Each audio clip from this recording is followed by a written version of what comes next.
Olá, você é bem-vindo, você é bem-vinda para mais um programa Lar e Família.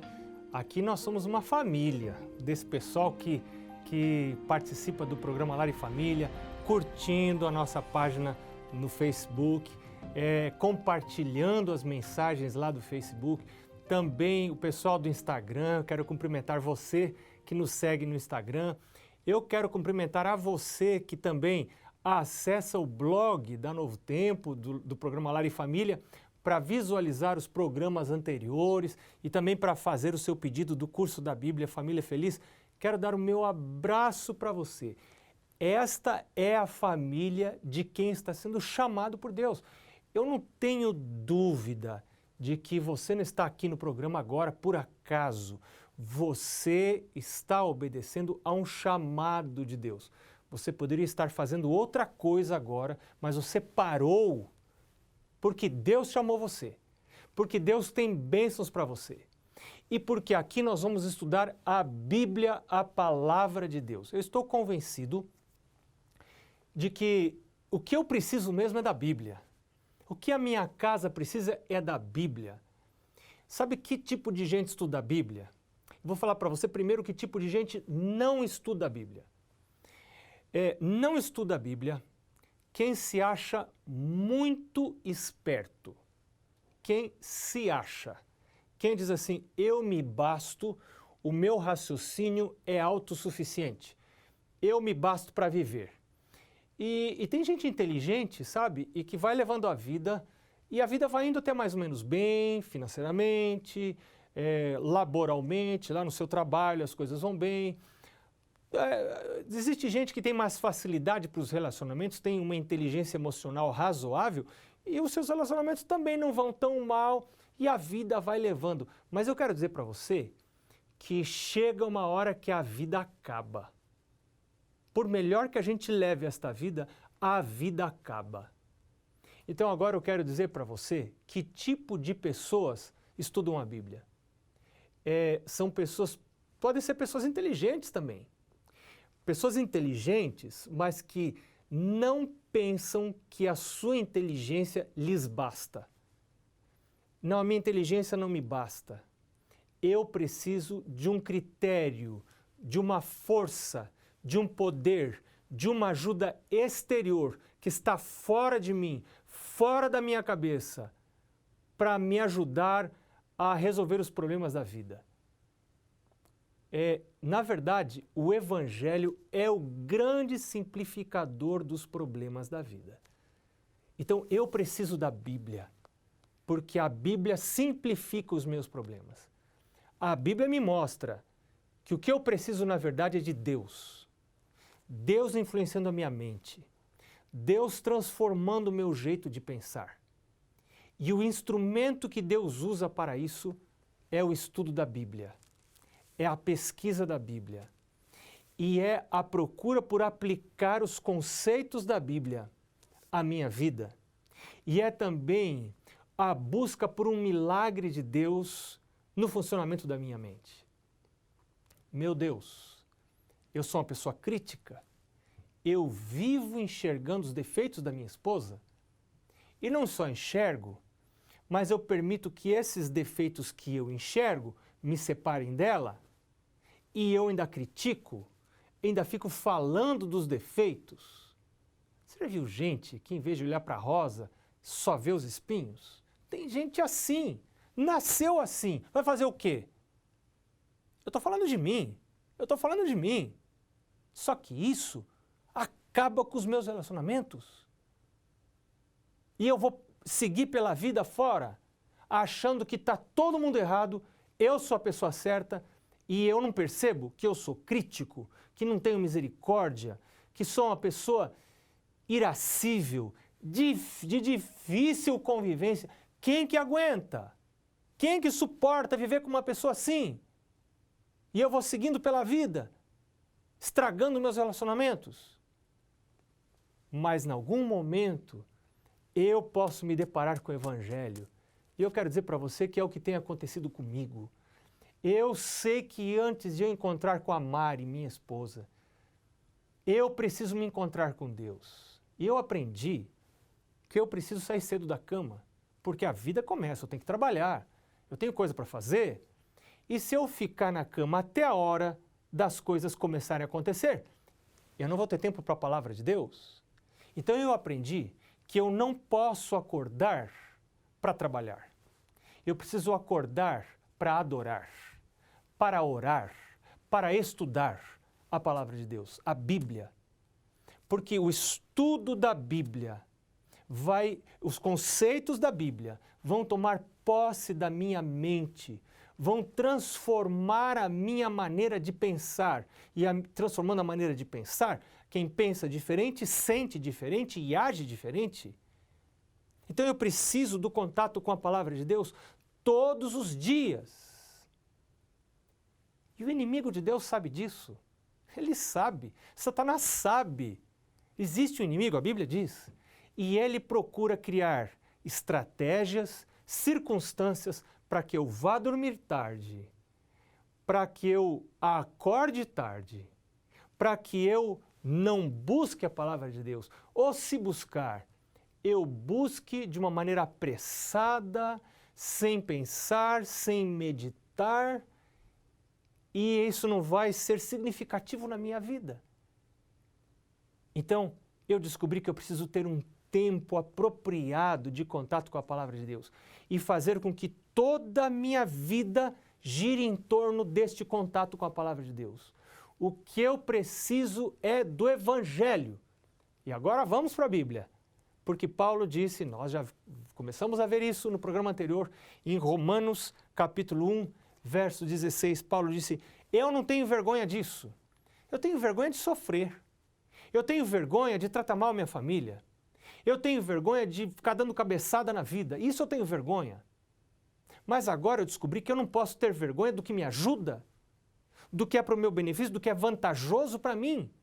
É isso que Paulo está dizendo. Paulo disse, eu não tenho vergonha do Evangelho, porque é o poder de Deus para a salvação. Salvação é restauração de todo aquele que crê. Eu não estou querendo dizer com isto que Deus vai restaurar o seu casamento que acabou. Eu não estou querendo dizer com isso que você vai ficar rico, como muita gente diz por aí, muitos pregadores estão dizendo isso por aí. Não é isso que eu estou querendo dizer e nem é isso que a palavra de Deus está querendo dizer. Deus pode até restaurar o seu casamento, que já acabou num divórcio, por exemplo, e você está aí sofrendo, não sabe o que fazer. Você olha, sempre que a gente tem um divórcio é algo extremamente frustrante. Dizem que a dor que a gente sente num divórcio é pior que a dor que a gente sente num funeral, quando alguém morre de verdade. Porque é como se o outro tivesse morrido, mas continua vivo, andando por aí. E a gente não tem mais acesso. É uma coisa muito dura. E eu queria poder dizer para você que Deus vai devolver o casamento para você, mas eu não posso dizer isso, porque a palavra de Deus não me dá permissão para dizer isso. Mas o que eu posso dizer para você, e eu vou dizer, é que o Evangelho é o poder de Deus para a salvação. Deus pode restaurar sua vida, independente da restauração do seu casamento. Pode ser que o seu casamento seja restaurado, pode ser que não sei. Deus é que sabe, Deus é eterno, Deus é onisciente, Ele sabe todas as coisas, eu não sei. Mas de uma coisa eu sei que esse livro aqui, o Evangelho, no sentido mais amplo, não são só os 4 livros do Novo Testamento, os primeiros 4 livros do Novo Testamento, mas no sentido mais amplo, a Bíblia toda é o Evangelho. Porque a Bíblia toda contém boas novas, boas notícias, de que Deus ama você, Deus quer ajudar você.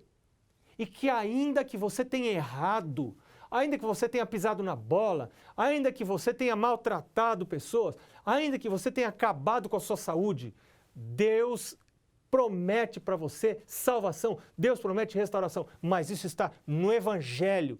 Por isso que eu preciso desenvolver essa rotina. Essa é a maior luta da minha vida, desenvolver a rotina de estudar a Bíblia. Porque se eu paro de estudar a Bíblia, é a derrota da minha vida. Porque eu estou entregue à minha própria mente. Eu sou controlado pelos meus próprios instintos. Você não é obrigado a seguir os instintos. Deus deu a você inteligência. Deus deu a você o poder da escolha. Você pode escolher. Os animais não podem escolher, mas você não é animal. Eu não sou animal. Nós somos seres humanos criados à imagem de Deus. Deus nos deu o poder de escolher. Isso se chama livre-arbítrio. Então nós podemos escolher ser dominados, não controlados, não pela nossa própria cabeça, doida, pecadora, enganosa, mas ser controlados pelo Espírito de Deus. Quando você toma a Bíblia na mão, quando você estuda a Bíblia e você ora, então o Espírito de Deus comparece, os anjos comparecem e vão tomando controle da minha vida. Agora eu pergunto para você, como é que fica a casa dessa pessoa? Como é que fica a família dessa pessoa? Como é que ficam os filhos dessa pessoa que decide colocar a sua vida debaixo do controle do Espírito Santo? Não é do espírito do demônio, não é do espírito de pecado, não é do espírito de doença, de miséria, de morte, mas do Espírito Santo de Deus, que é vida. Como é que fica essa casa? Então eu quero sugerir para você uma estratégia. Se a sua vida está muito ruim, as coisas já estão tão estragadas que você nem sabe por onde começar, não começa por canto nenhum. Começa por outro lado. Começa pela palavra de Deus. Começa com a busca de Deus. Diz para Deus, meu Deus, a coisa está muito estragada. Parece que já não tem conserto. Eu não tenho como resolver o que eu estraguei ou o que a vida estragou. Mas, meu Deus, eu agora vou buscar vida eterna. Eu vou buscar salvação. Eu vou buscar restauração prometida no Evangelho. Porque Paulo diz, este é o poder de Deus. O Evangelho é o poder de Deus para a salvação daquele que crê. E lá no final do verso 17 do capítulo 1, ele diz, porque o justo viverá por fé. Você quer saber o que é fé? A fé é muito importante. A gente precisa ter fé. Então, logo depois do intervalo, a gente vai voltar para conversar sobre fé. Até lá.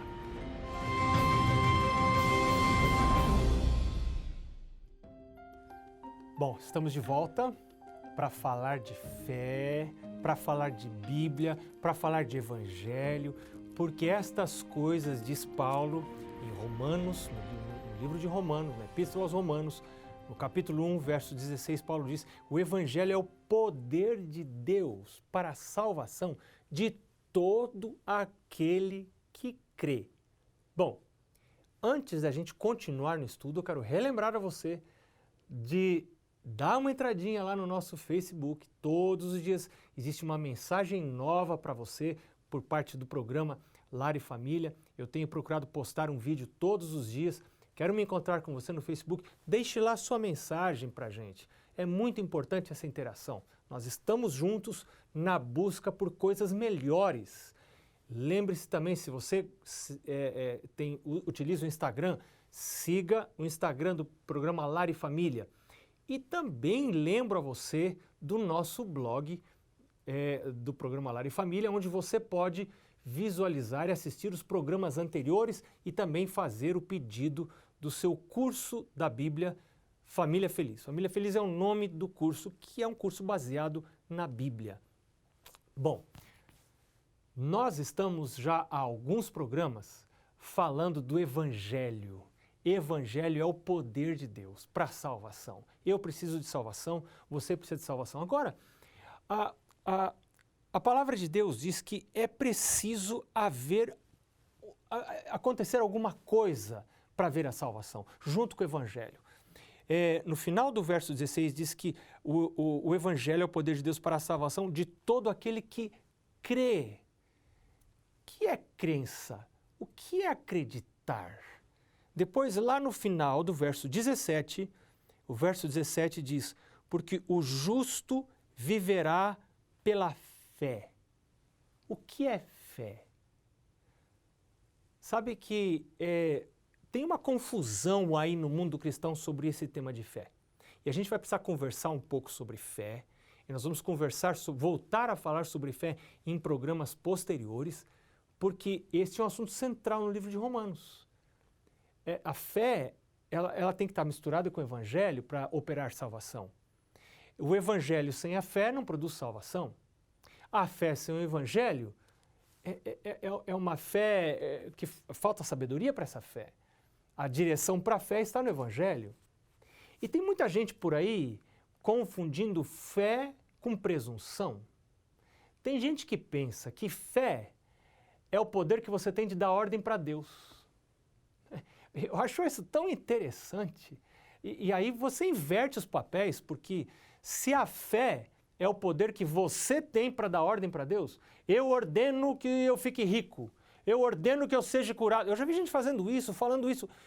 Eu fico pensando, minha gente, quem é o Deus nessa história? É uma inversão de papéis, é uma confusão, porque quem é o Deus? Deus é Ele, não sou eu. Quem diz como vão ser as coisas é o meu Deus. Eu me submeto à vontade dEle e não é a minha vontade que deve falar mais alto. Então, aí está a confusão entre fé e presunção. Presunção é eu achar que Deus vai fazer as coisas exatamente do jeito que eu quero. A fé envolve submissão à vontade de Deus. Deus é tão grande, Deus é tão bom, Ele compreende as coisas tão mais do que eu vou confiar. Eu não sei o que é melhor para mim. Lá no Antigo Testamento diz assim, assim como os céus são mais altos do que a terra, os meus caminhos são mais altos que os vossos caminhos, e os meus pensamentos de Deus, mais altos que os vossos pensamentos. Deus enxerga mais longe, Deus vê o fim da minha vida, desde o começo, Ele vê toda a linha da minha vida. E se eu pudesse escolher os eventos da minha vida com os olhos de Deus, eu faria exatamente as mesmas escolhas que Ele faz. Porque Ele é bom, Ele me ama, Ele quer o meu bem, Ele não está contra mim. A mão de Deus não quer pesar sobre mim, como tem gente dizendo por aí. Olha, cuidado que a mão do Senhor vai pesar sobre você. A mão do Senhor quer abençoar e não pesar. O Senhor é bom, Ele é justo, mas Ele é bom. Então o que é fé? Fé, cuidado com a presunção. Presunção é achar que Deus vai fazer as coisas exatamente do jeito que eu quero. Então você inverte os papéis e você se torna Deus, eu me torno Deus, e Ele é um gênio da lâmpada. Tem gente assistindo muito desenho animado. Eu me lembro de um desenho animado há muitos anos, de um camarada que tinha uma lâmpada, e aí ele esfregava do lado da lâmpada, saiu o gênio, e o gênio dizia, você tem 3 pedidos. E aí ele podia fazer os pedidos, etc. E tem gente que imagina a Deus como um gênio da lâmpada. Já pensou se eu tiver essa fé? Então tem gente pregando e dizendo isso por aí. Se você tiver fé, você vai ficar rico. Se você não ficou rico, o problema está com você, porque você não teve fé. Mas fé se presta para esse tipo de coisa, para a busca de coisas materiais apenas. O que é fé? Então eu quero convidar você a ir comigo para o livro de Hebreus. Hebreus capítulo 11. Hebreus capítulo 11, verso 1. Diz assim, ora, a fé é a certeza de coisas que se esperam, a convicção de fatos que se não veem. Esta é uma das definições de fé que tem a Bíblia. E é uma definição muito preciosa. Eu gosto dessa definição, porque ela é a certeza de coisas que eu espero, de coisas que eu ainda não estou vendo, fatos que eu não posso enxergar. Eu vou dar um exemplo para você. Eu estava há muitos anos, isso no início do nosso casamento. Nós já vamos logo mais completar 30 anos de casados. Lá no início do meu casamento, eu estava sofrendo muito. A Mari também sofria muito. Anos mais tarde eu soube que a mãe dela disse, a minha sogra disse para Mari, fica tranquila, minha filha, ele ainda vai amadurecer. E louvado seja Deus, porque o Evangelho ajuda a gente a amadurecer, mas a gente vai amadurecendo até morrer, não pode parar de amadurecer. Né? Mas eu me lembro que eu estava sofrendo e eu já havia descoberto uma coisa, eu havia descoberto que o Evangelho é o poder de Deus para a salvação. Então eu disse para Deus, estou sofrendo, eu não vou deixar de ler a Bíblia, todos os dias vou buscar Deus, porque se com Deus eu estou sofrendo, sem Deus, como é que vai ser minha vida? Eu vou continuar buscando a Deus. E eu estava buscando a Deus e encontrei um texto. O texto está em Joel, capítulo 2, verso 32, e diz assim, e será que todo aquele que invocar o nome do Senhor será salvo? Todo, não há exclusão. Todo que invocar o nome do Senhor será salvo. Você já pensou que texto forte? Você precisa de salvação? Esse texto diz que se você invocar é chamar, é clamar, é buscar. Todo aquele que chamar, que buscar, que invocar o nome de Deus vai ser salvo. E na mesma hora eu criei. O Espírito Santo ajuda a gente a crer, a acreditar. Mas eu não estava vendo a salvação. E eu nem sabia como seria essa salvação. Eu talvez imaginasse a salvação de um jeito. Tem gente que está sofrendo no seu casamento e talvez esteja imaginando que a salvação é uma outra pessoa na sua vida. A salvação é aquela outra pessoa que está lá no seu trabalho. Peraí. Eu não sei como é a salvação. Você talvez não saiba como é a salvação. Deixe Deus ser Deus. Deixe Deus ser Deus na sua vida.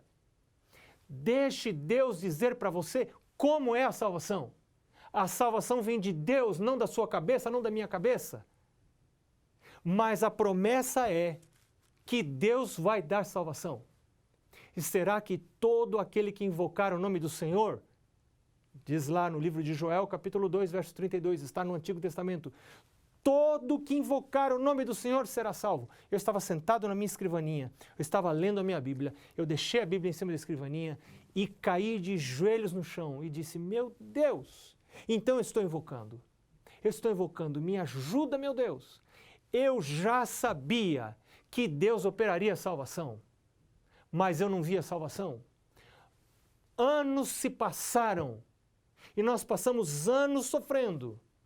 Mas Deus havia prometido salvação. A palavra de Deus diz que todo aquele que invocar o nome do Senhor, que buscar o nome do Senhor, vai ser salvo. E não é só salvo lá na vida eterna, depois que você morrer ou quando Jesus voltar. O processo de salvação já começa na sua vida agora. Só que no meu caso eu não sabia.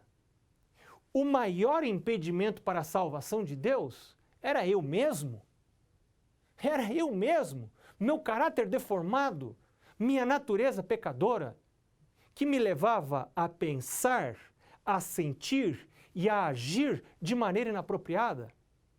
Então Deus precisou operar um longo processo de transformação da natureza. E eu ainda estou na escolinha. Eu ainda não me formei, a formatura é quando Jesus voltar, e eu vou receber um novo corpo, e eu vou receber agora uma natureza já transformada, mas enquanto eu estiver nessa terra, eu estou na escolinha fazendo lição de casa, todo dia, tomando meu remedinho. Olha, esse aqui é o meu remedinho. Falar em remédio, tem gente que gosta de farmácia, hein? Você que não conhece gente que gosta de farmácia, não passa um dia sem um remedinho. Então eu vou mostrar para você, esse aqui é o meu remedinho. Todo dia eu preciso da dose, eu preciso dessa dose aqui, porque senão eu tenho recaída. Olha que coisa perigosa. Fuja da recaída, busque Jesus. Então, fé é você crer, é a certeza de coisas que se esperam e a convicção de fatos que se não veem. Você não está enxergando ainda o que Deus vai fazer de você. Você não está enxergando ainda a restauração que Deus está começando a operar na sua vida. mas exerça fé. Fé não é sentimento. Fé é crença nas promessas de Deus. Deus promete. Você aceita? Você quer crer? Se você crer, o Evangelho é a salvação de todo aquele que crê. Tem salvação para você. Tem restauração para você. Tem restauração para os seus queridos. Tem restauração para a sua vida. Deus abençoe você. A gente se vê no próximo programa.